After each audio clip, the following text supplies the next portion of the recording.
नमस्कार मित्रांनो, खरीप पीक विमा संदर्भात आज शेतकऱ्यांसाठी मोठी आनंदाची बातमी आहे. मित्रांनो, आता या जिल्ह्यात शेतकऱ्यांना पीक विम्याचे वाटप सुरू झालेले आहे. मित्रांनो, पात्र शेतकऱ्यांची यादी सुद्धा प्रसिद्ध करण्यात आली आहे. ही यादी तुम्हाला तुमच्या ग्रामपंचायत किंवा तुमची कृषी कार्यालयामध्ये पाहायला मिळेल. आणि मित्रांनो, यामध्ये कोणते जिल्हे व महसूल मंडळ पात्र असतील ते आज आपण पाहणार आहोत. तसेच यामध्ये कोणत्या पिकांसाठी पीक विमा देण्यात येईल आणि हा पीक विमा किती जिल्ह्यामध्ये वाटप होईल याची सर्व माहिती आज आपण या व्हिडिओमधून जाणून घेऊ. तर मग मित्रांनो, व्हिडिओ शेवटपर्यंत पहा. चला तर मग आपण जराही वेळ न वाया घालवता या व्हिडिओला सुरुवात करूया.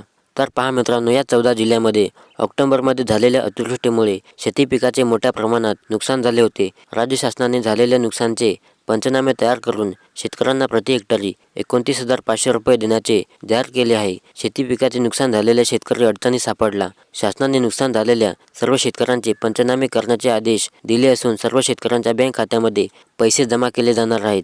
तर पहा, या 14 जिल्ह्यातील सप्टेंबरमध्ये अतिवृष्टी पूर परिस्थितीमुळे नुकसान झालेल्या शेतकऱ्यांसाठी शासनाकडून 514 कोटी रुपये नुकसान भरपाई मंजूर झाली आहे. ही रक्कम जिल्ह्यातील शेतकऱ्यांच्या बँक खात्यामध्ये डीबीटी मार्फत जमा करण्यात येणार आहे. शेतकऱ्यांनी ई-केवायसी प्रक्रिया पूर्ण करावी असे आवाहन जिल्हाधिकारी अभिजित राऊत यांनी केले आहे.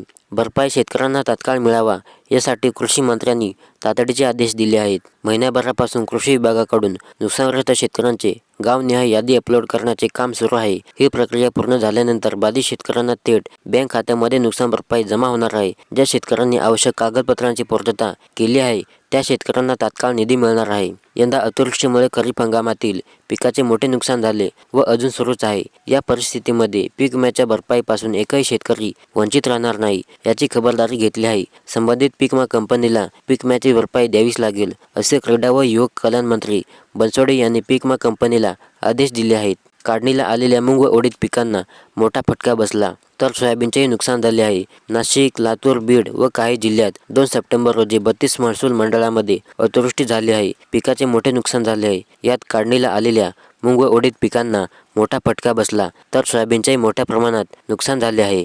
या शेतकऱ्यांना NDRFचे निकष बाजूला ठेवून जास्तीत जास्त नुकसान भरपाई दिली जाईल. नुकसानच्या काळातही शेतकऱ्यांना पूर्ण ताकदीने मदत केली जाईल. त्या शेतकऱ्यांना येत्या 2 दिवसांमध्ये सरसकट पीक विमा वाटप केला जाईल. नैसर्गिक आपत्तीमुळे अतिवृष्टीमुळे सोयाबीनसह इतर पिकांचेही मोठ्या प्रमाणात नुकसान झाल्याचे दिसून येत आहे.